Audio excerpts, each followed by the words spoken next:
Hello, good morning all of student. आज हम आपको क्लास 9th का चैप्टर 2 पढ़ाएंगे, शुद्ध पदार्थ और अशुद्ध पदार्थ।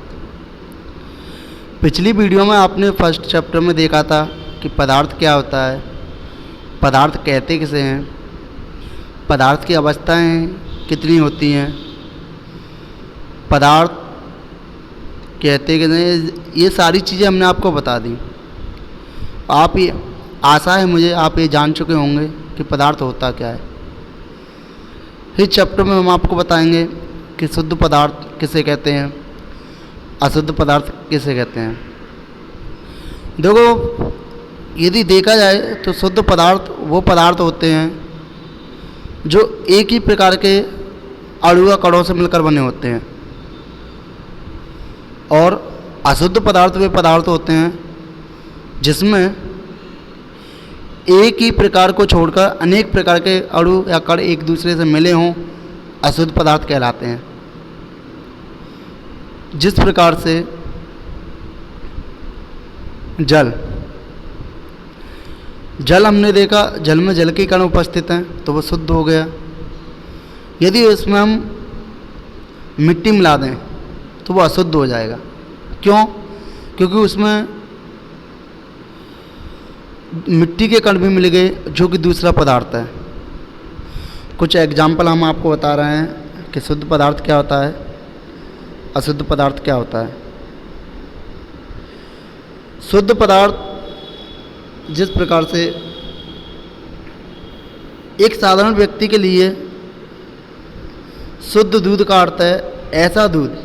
यदि किसी से कहा जाए कि आप शुद्ध दूध पीते हो, तो एक सामान्य व्यक्ति, जो नॉर्मल व्यक्ति हम जीवन व्यतीत करते हैं, तो उसके लिए बताया गया है कि शुद्ध दूध वो होता है जो कि जिसमें पानी न मिलाया हो। ये मैं ब्रैकेट में बंद किया है, एग्जाम्पल हैं, हम आपको समझा रहे हैं। और यदि कहा जाए कि शुद्ध घी क्या है, तो उसके लिए शुद्ध घी वो होता है जिसमें वनस्पति घी ना मिला हो और जो हमें गाय या भैंसे के दूध से प्राप्त हो। इसी प्रकार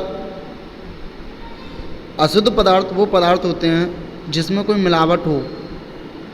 जिस प्रकार से हमारे पास शुद्ध दूध है, यदि उसमें हम पानी मिला दें तो सामान्य व्यक्ति के लिए वह अशुद्ध हो जाएगा, क्योंकि उसमें पानी मिला हुआ है। क्योंकि इसमें क्या मिला हुआ है? पानी मिला हुआ है। यही शुद्ध पदार्थ होता है। यदि उसमें पानी न मिला हो तो वो शुद्ध पदार्थ हो गया, पानी मिलाए तो वह अशुद्ध हो गया। सामान्य व्यक्ति जानता है कि शुद्ध पदार्थ वो भी होते हैं जो कि उसके शरीर को स्वस्थ रखें। यदि उसमें कोई अशुद्ध पदार्थ हम मिला देंगे तो उसके जो शरीर है, उसके जो शरीर का स्वास्थ्य है वह हानिकारक हो जाएगा। और कह सकते हैं शुद्ध पदार्थ वो भी होता है जिसमें सभी कण समान रासायनिक प्रकृति के हों।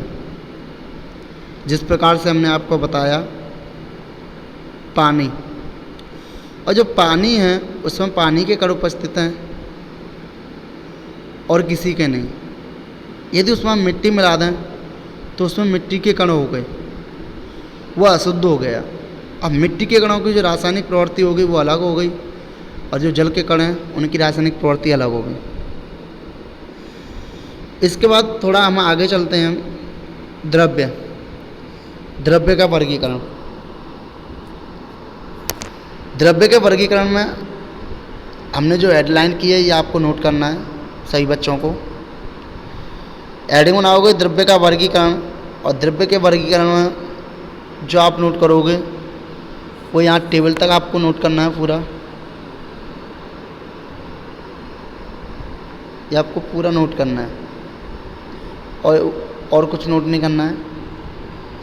देखो, द्रव्य का वर्गीकरण जो होता है, द्रव्य को हमने बताया दो प्रकार के होते हैं। शुद्धता के आधार पर इन्हें दो भागों में बांटा जाता है।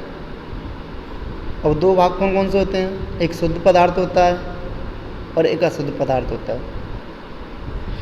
जैसा हमने बताया आपको, शुद्ध पदार्थ वो होते हैं जिनके अणु एक समान होते हैं, और अशुद्ध पदार्थ वो होते हैं जिसमें अधिक प्रकार के अणु उपस्थित होते हैं। तो सभी स्टूडेंट हेडिंग बनाओगे द्रव्य का वर्गीकरण, उसमें लिखोगे शुद्धता के आधार पर द्रव्य दो प्रकार के होते हैं। उसके बाद हेडिंग बनाओगे शुद्ध पदार्थ। शुद्ध पदार्थ में आपको लिखना है शुद्ध पदार्थ वह होते हैं जो एक ही प्रकार के कणों से मिलकर बने होते हैं, जैसे दूध। और हेडिंग बनाओ अशुद्ध पदार्थ। अशुद्ध पदार्थ वे पदार्थ होते हैं जिसमें एक से अधिक प्रकार के अणु उपस्थित होते हैं, जैसे दूध और जल का मिश्रण। उसके बाद जो शुद्ध पदार्थ हमने बताया उन्हें अलग भागों में डिवाइड किया गया है, अशुद्ध पदार्थ को अलग डिवाइड किया गया है, जैसे टेबल बनी हुई है। उसके बाद जो आपको हेडिंग बनानी है वो बनानी है तत्व। तत्व हेडिंग बनाने के बाद आपको लिखना है तत्व वे पदार्थ हैं जो किसी भी रीति से दो या दो से अधिक भिन्न गुणों वाले पदार्थों में विभाजित नहीं किए जा सकते और ना ही उससे बनाए जा सकते हैं। अर्थात हम कह सकते हैं कि तत्व वो पदार्थ होता है जिसको हम तोड़ नहीं सकते, जिसको हम क्या नहीं कर सकते, तोड़ नहीं सकते, जो विभाजित नहीं हो सकता और जो रासायनिक अभिक्रिया में भाग लेते हैं, जैसे हाइड्रोजन। हाइड्रोजन को आप तोड़ सकते हो? नहीं, क्योंकि हाइड्रोजन को तोड़ नहीं सकते, क्योंकि वो तत्व है।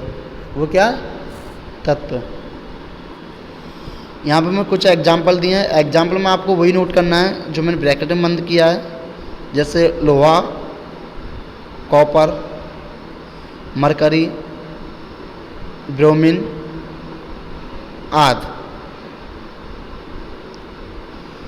उसके बाद आपको हेडिंग डालनी है यौगिक। अब जैसा हमने बताया कि तत्व क्या होता है, अब बात आती है यौगिक क्या होता है। यौगिक वे पदार्थ होते हैं जो दो या दो से अधिक तत्वों के निश्चित अनुपात में रासायनिक संयोग से बनते हैं, यौगिक कहलाते हैं। आपको यौगिक में यहाँ तक लिखना है। यौगिक हेडिंग बनाओगे। यौगिक हेडिंग बनाने के बाद आपको इसको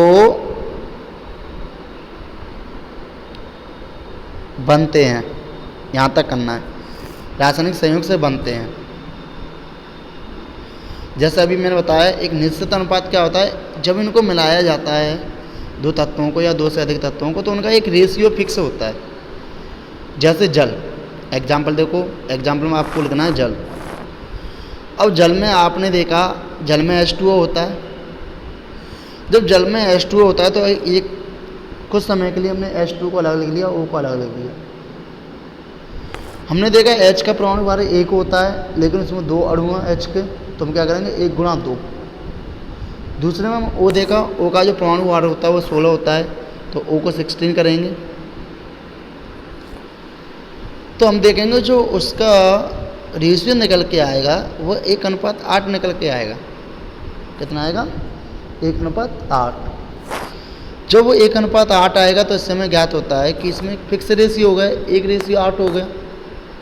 अब जल को आप कहीं से भी प्राप्त कर लो, कहीं से भी, पाकिस्तान, अमेरिका, हिंदुस्तान, कहीं भी जाके प्राप्त कर लो, उसका जो रेशियो वो फिक्स हो गया, तो इसलिए ये यौगिक हो गया। क्या हो गया?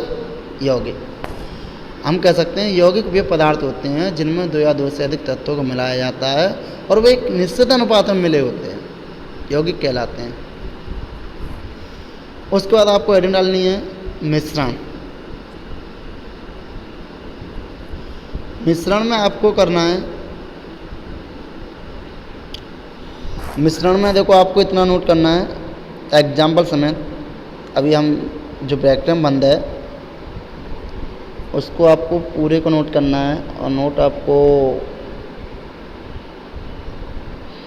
यहाँ तक करना है।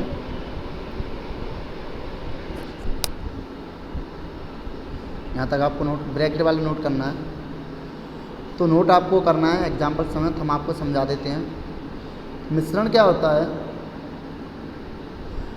मिश्रण वे पदार्थ होते हैं जिसमें दो या दो से अधिक तत्व यौगिक किसी भी अनुपात में मिले होते हैं। आपने पढ़ा यौगिक और मिश्रण की परिभाषा एक बिल्कुल समान होती है, थोड़ा अंतर होता है। यौगिक में एक रेशियो होता है जो कि फिक्स होता है, लेकिन मिश्रण में कोई भी रेशियो नहीं होता।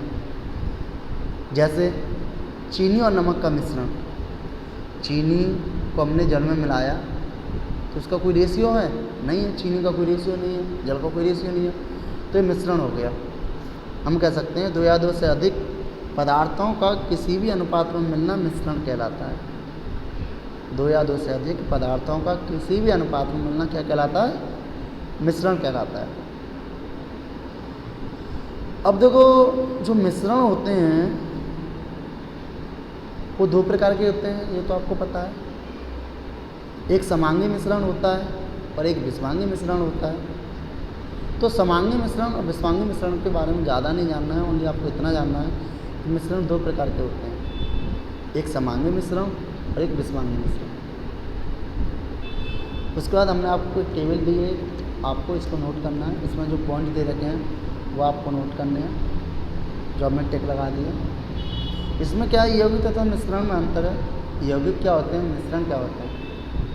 जब फर्स्ट पॉइंट इसमें लिखा हुआ है यौगिक दो या दो से अधिक तत्वों के निश्चित अनुपात रासायनिक संयुग्म से बनते हैं। हमने आपको अभी बताया जो यौगिक होते हैं उनमें एक अनुपात होता है, एक निश्चित अनुपात होता है, और मिश्रण में कोई भी अनुपात नहीं होता, वो किसी भी अनुपात में मिल सकता है। दूसरा पॉइंट है तत्व क्रिया करके नए यौगिक का निर्माण करते हैं। जैसे हमने आपको अभी बताया, यदि तत्व क्रिया करेंगे, क्रिया कैसे, जैसे हमने क्या किया, दो तत्वों को मिलाया तो वो ये यौगिक का निर्माण करेंगे नहीं करेंगे। जैसे हाइड्रोजन और ऑक्सीजन को हमने मिलाया तो जल बन गया, तो दोनों ने क्रिया की, हाइड्रोजन ने क्रिया की, ऑक्सीजन ने क्रिया की, तभी तो जल बना, तो यौगिक बन गए। तत्व या यौगिक केवल मिश्रण बनाने के लिए मिलते हैं, किंतु किसी एक नए यौगिक का निर्माण नहीं करते। मिश्रण में क्या होता है, वो मिलते तो हैं लेकिन किसी यौगिक का निर्माण नहीं करेंगे। वो एक दूसरे से मिलेंगे तो तत्व हुआ या यौगिक हुआ, लेकिन वो किसी मिश्रण का, एक यौगिक का निर्माण नहीं करेंगे। वो मिश्रण एक नया पदार्थ नहीं बनाएंगे, कह सकते हैं। तीसरा पॉइंट आपको नोट करना है, चौथा पॉइंट भी नोट करना है। तीसरा और चौथा समझाने लायक कुछ नहीं है। एग्जाम्पल में आपको क्या करना है, एग्जाम्पल पूरे नोट करने हैं फोर्थ पॉइंट के। दोनों में जो एग्जाम्पल है कुछ नहीं है, उनमें इतना बताया गया है कि यौगिक का जो संगठन होता है वो स्थायी होता है, और मिश्रण का जो संगठन होता है वो परिवर्तनीय होता है, मतलब बदलता हुआ होता है। यौगिक के गुण उसके अवयव तत्वों के गुणों से भिन्न होते हैं। मिश्रण के गुण उसके अवयव गुणों के मिश्रण होते हैं। ये आपको नोट करना है। अगर इसमें कोई भी परेशानी हो तो आप पूछ सकते हैं। उसके बाद अभी हमने आपको बताया कि समांगी द्रव्य किसे कहते हैं, विषमांगी द्रव्य किसे कहते हैं। देखो, समांगी द्रव्य क्या होता है, विषमांगी द्रव्य क्या होता है, आपको कुछ ज़्यादा नहीं करना है। आपको एडिंग बनानी है समांगी द्रव्य तथा विषमांगी द्रव्य। एडिंग बनाने के बाद आपको जो नोट करना है वो पूरा यहाँ तक नोट करना है, उसे विषमांगी द्रव्य कहते हैं। जो हेडलाइन में हमने क्लॉज बंद कर दिया वो आपको करना है। ओके, तो देखो समांगी द्रव्य क्या होता है। समांगी द्रव्य वो होता है जिसमें संगठन एक सा होता है, या कह सकते हैं जिसमें जो कण या अणु होंगे वो एक समान होंगे, एक जैसे होंगे।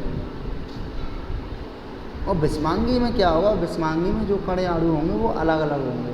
कैसे होंगे, अलग अलग।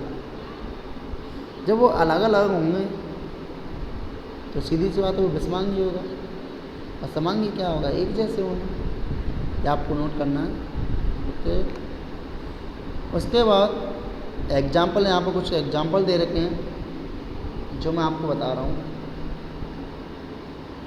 जैसे एग्जाम्पल में आपको क्या क्या करना है, जैसे जल तथा चीनी का मिश्रण, एक ये आपको नोट करना है, जल तथा चीनी का मिश्रण एक समांगी मिश्रण है। इस मिश्रण के अवयव पृथक पृथक दिखाई नहीं देते, अलग अलग दिखाई नहीं देते। इसके विपरीत लोहे की चीलन, बालू, रेत तथा चीनी का मिश्रण एक विषमांगी मिश्रण है। इस मिश्रण में इसके अवयव कण अलग अलग दिखाई देते हैं। वो क्या कह रहा है, यदि जल में चीनी को मिलाया जाए तो एक समांगी मिश्रण हो गया। क्यों हो गया? क्योंकि जब जल में चीनी मिल जाती है तो उसके जो कण होते हैं चीनी के, वो हमें अलग अलग दिखाई नहीं देंगे। वो सभी क्या होते हैं, वो उसमें मिल जाते हैं। क्या हो जाते हैं? मिल जाते हैं। जब वो इसमें मिल जाते हैं तो मिलने के बाद क्या होता है, वो पदार्थ क्या होते हैं, इसमें मिल जाते हैं। मिलने के बाद क्या होता है, जो चीनी के जो कण होते हैं वो बिल्कुल इस तरीके से मिल जाते हैं कि वो हमें दिखाई नहीं देते। जब हमें दिखाई नहीं देंगे तो वो क्या हो गया, समांगी मिश्रण हो गया। विषमांगी क्या होता है, विषमांगी में यदि कोई दो पदार्थों को मिलाया जाए तो उनके जो कण होते हैं अलग अलग, वो हमें दिखाई देंगे। वो कण हमें क्या देंगे, दिखाई देंगे। जैसे यदि जल में मिट्टी को मिलाया जाए, जल में आप मिट्टी मिलाते हो तो जो मिट्टी के कण होते हैं वो अलग अलग होते हैं। जब मिट्टी के कण अलग अलग हो गए तो वो हमें दिखाई देंगे, नहीं देंगे? तो आपको समझ में आ गया होगा शुद्ध पदार्थ, अशुद्ध पदार्थ क्या होते हैं और ये कितने प्रकार के होते हैं, इन्हें अलग अलग भागों में कैसे बांटा जाता है। और समांगी मिश्रण, समांगी मिश्रण क्या होता है, विषमांगी मिश्रण क्या होता है, ये भी आपको समझ में आ गया होगा। उसके बाद जो हम नेक्स्ट टॉपिक कराएंगे वो नेक्स्ट वीडियो में कराएंगे। नेक्स्ट वीडियो देखने के लिए आप सभी बच्चों देखते रहें, वीडियो को सब्सक्राइब करें। इसके साथ ही पार्ट 1 फिनिश होता है यहीं पे। 5 सेकंड देखने के लिए सब्सक्राइब करें। और यदि आपको कोई भी परेशानी है, आपको कोई भी परेशानी होती है तो आप हमसे क्वेश्चन कर सकते हैं, उसका सॉल्यूशन पूछ सकते हैं। Thank you all student.